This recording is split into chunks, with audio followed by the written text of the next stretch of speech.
kembali menyapa Anda. Harian Netra, dalam operasi. Opini, ekspresi, dan reaksi.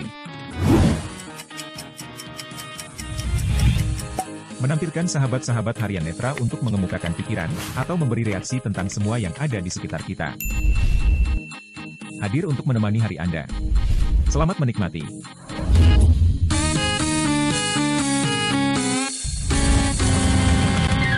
Sewaktu sudah pemilihan umum, tapi ketika suara sudah dikumpulkan dan hasilnya sudah ada, justru beliau mengundurkan diri.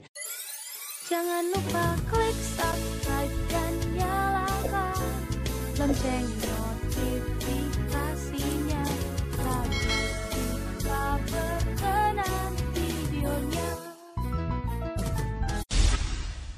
Teman-teman semuanya, sahabat Harian Netra dimanapun kalian berada, jumpa kembali dalam program Operasi. Dalam episode kali ini kita akan bahas peristiwa yang baru saja terjadi 2 hari kemarin, teman-teman, yaitu pemilihan KLB PSSI tentunya untuk memperebutkan kursi ketua umum, wakil ketua, dan juga exco PSSI yang tentunya banyak sekali menuai kontroversi dan juga ada konspirasinya, teman-teman. Dan sebelum kita bahas, dukung dulu channel kita dengan subscribe, like, share, serta bagikan ke media sosial teman-teman yang lain supaya kita semakin bersemangat lagi untuk membuat konten-konten yang menarik lainnya. Kalau teman-teman ingin membahas isu tertentu, silakan komen di bawah. Kita akan bahas isu tersebut, teman-teman. Oke, langsung saja kita mulai pembahasannya, teman-teman. Ya, jadi hari Kamis kemarin, tepatnya 2 hari setelah video ini tayang, itu 2 hari sebelum video ini tayang, itu adalah pemilihan KLB PSSI, teman-teman, untuk memperebutkan kursi ketua umum, wakil ketua, dan exco PSSI yang tentunya ini berlangsung dengan kompetitif seperti itu bisa kukatakan Dan untuk pemilihan ketua umum sendiri itu lancar-lancar saja, teman-teman. Jadi aku bisa menggambarkan di sini ada 2 gambaran yang menggambarkan bagaimana sepak bola Indonesia itu. Yang pertama, kita bisa melihat dari pemilihan ketua umum itu sudah berlangsung dengan baik, dan ketika Pak Lanyala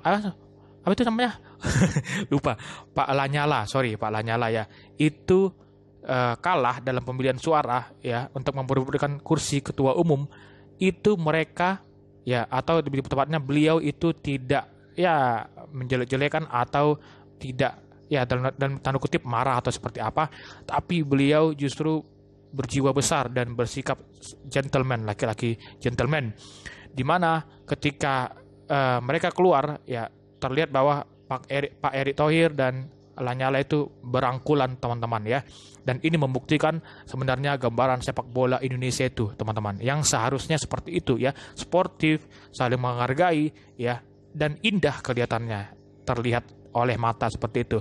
Dan gambaran kedua ialah pemilihan wakil ketua umum. Nah, kenapa aku bilang ini adalah gambaran yang berbanding terbalik?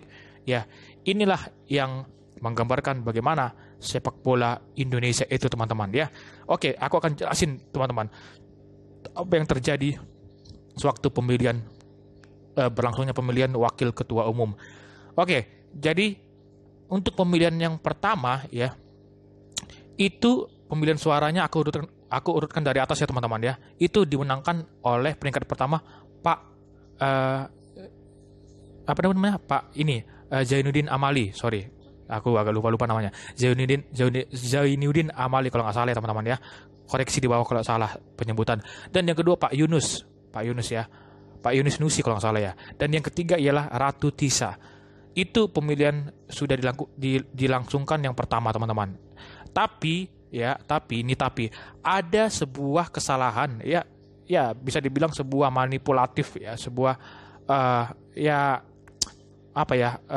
tindakan yang tidak etis dalam pengumpulan atau pemilihan suara tersebut, sehingga voters dari Persiba itu mengajukan protes kepada FIFA saat itu, yang bertanggung jawab kalau nggak salah di sana dalam proses berlangsungnya pemilihan itu untuk mengulang kembali, teman-teman, pemilihan suara itu. Nah, diulanglah pemilihan suara itu dan keluarlah urutannya. Yang pertama itu Ratu Tisa, yang kedua Pak Yunus Nusi ya, dan yang ketiga Pak Zainuddin Amali. Akan tetapi ini dia menjadi permasalahannya teman-teman, dan banyak sekarang diperbincangkan di media. Pak Yunus Nusi itu memilih untuk mengundurkan diri teman-teman, memilih untuk mengundurkan diri.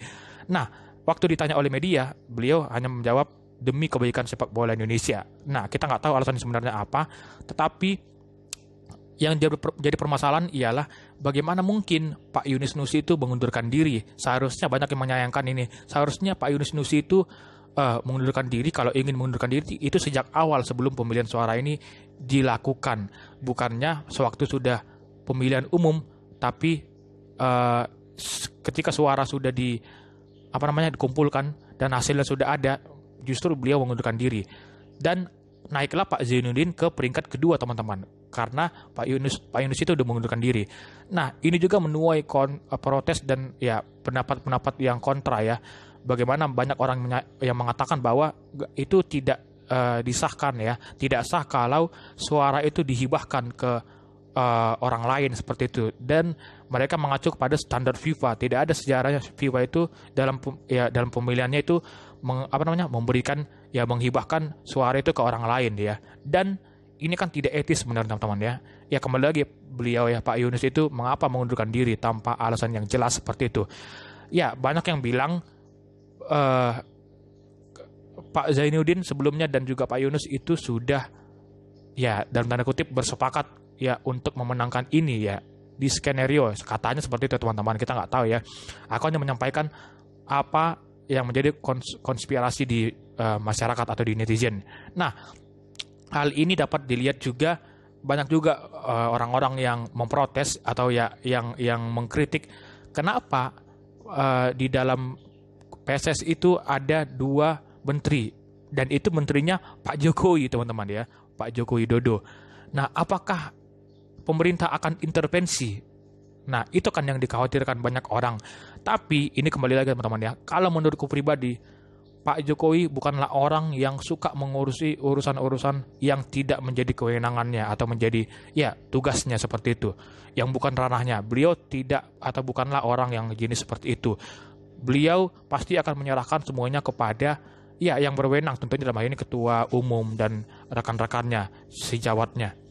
Tapi inilah yang menjadi banyak protes dan menuai banyak ya pendapat-pendapat yang kontra yang mengatakan bahwa nanti pemerintah akan intervensi lah dan sebagainya. Ini kan ya sebuah pendapat atau opini yang tidak begitu dipertimbangkan atau tidak begitu dipikirkan.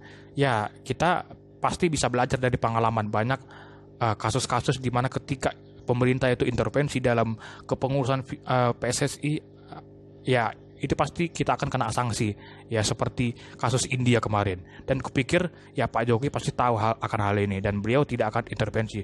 Ya mungkin alasan-alasan orang itu menyangkut pautkan menteri-menteri ini dengan Jokowi adalah sebuah alasan yang ya tidak bisa dijadikan dasar juga teman-teman ya. Itu kalau menurut pribadi. Nah, kalau menurut kalian bagaimana? Nanti silakan kalian komen di bawah. Tapi inilah yang menarik dari pemilihan ketua umum dan wakil ketua umum serta exco PSSI di tahun ini teman-teman. Banyak kontroversi dan juga konspirasi tentunya yang beredar. Dan banyak juga yang mengatakan bahwa bagaimana mungkin ya seorang ketua itu bisa menjalankan tugasnya ya dengan maksimal kalau ya tugasnya itu rangkap teman-teman ya. Dia tidak akan bisa fokus pada satu tugas tertentu. Ya di satu sisi dia sebagai menteri BUMN ya Pak Erick Thohir, dan di satu sisi dia ya mau degradasi untuk menjadi ketua umum. Ini kan banyak dinilai orang sebagai suatu hal yang tidak logis teman-teman ya. Bagaimana mungkin juga Pak Menpora Zainuddin Amali itu bisa degradasi turun menjadi wakil ketua umum ya dari Menpora. Ini apa yang terjadi? Orang bertanya-tanya teman-teman, tanya-tanya besar kepada ya Indonesia tentunya. Dan ya bagaimana pendapat kalian? Silahkan komen di bawah teman-teman. Tapi yang jelas begitulah situasi pemilihan KLB yang berlangsung kemarin teman-teman. Dan tentunya ini akan menjadi isu yang hangat juga yang akan dibahas ya beberapa waktu ke depan. Nggak tahu entah sampai kapan. Yang jelas ini menjadi isu yang menarik teman-teman. Apakah memang ya pemerintah intervensi di dalamnya? Kita tidak tahu. Tapi yang jelas kalau pendapatku pribadi, Pak Jokowi itu tahu apa yang menjadi kewenangannya dan juga apa yang tidak menjadi ranahnya. Itu beliau pasti tahu. Oke teman-teman, sekian dulu. Ditunggu requestan isu berikutnya. Terima kasih.